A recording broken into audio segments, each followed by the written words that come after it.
आज अप्पर जिल्हाधिकारी सातारा यांच्या समोरती चंद्रकांत तोळवे आणि इतर 10 जण यांची सुनावणी झाली। कमाल जमीनधारणा कायदा 1961 नुसार जास्त जमीन असल्यामुळे सदरचं प्रकरण न्यायप्रविष्ट होतं। माननीय अप्पर जिल्हाधिकाऱ्यांच्या समोर झालेल्या सुनावणी चंद्रकांत तोळवे, अनिल वसावे आणि पियुष बोंगेवार यांची महाराष्ट्र राज्यामध्ये नंदुरबार, सातारा आणि नाशिक इतर जिल्ह्यामध्ये जमीन असल्यामुळे सदरचं प्रकरण हे माननीय जिल्हाधिकारी साहेब यांनी अप्पर मुख्य सचिव महसूल यांच्याकडे वर्ग केलेले आहे। मंत्रालयामध्ये हा निर्णय प्रलंबित ठेवलेला आहे। त्यांच्याकडून निर्णय आल्यानंतर जे जिल्हाधिकारी सांगतील त्या जिल्हाधिकाऱ्यांच्या समोर सुनावणी होणार आहे। आणि इतर जे 10 जण आहेत, रत्नप्रभा वसावे असतील, अरमान वळवी असतील, संगीता वळवी, दीपाली मुक्कावार या सर्वांचे कागदपत्र आज जिल्हाधिकाऱ्यांच्याकडे सबमिट झालेले आहेत आणि लवकरच या बाबतीत निकाल माननीय अप्पर जिल्हाधिकारी या ठिकाणी देणार आहे।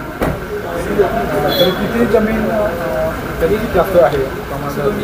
कमाल जमीन धारणा कायद्यानुसार जमीन आहे ती त्यांच्याकडे जे जमीन आहे त्याचे कागदपत्र त्यांनी सबमिट केलेले आहेत, म्हणजे इतर जिल्ह्यात असलेली त्यांची वंश परंपरागत असलेली किंवा इतर खरेदी केलेली ती सर्व प्रकरण त्यांनी या ठिकाणी सबमिट केलेले आहे। याचा सविस्तर अहवाल तयार करून त्याचा निर्णय राज्य शासनाला कळवला जाईल। तर तो कळवलेल्या निर्णयाची प्रत मी आम्हाला सर्वांना आपल्याला देणे।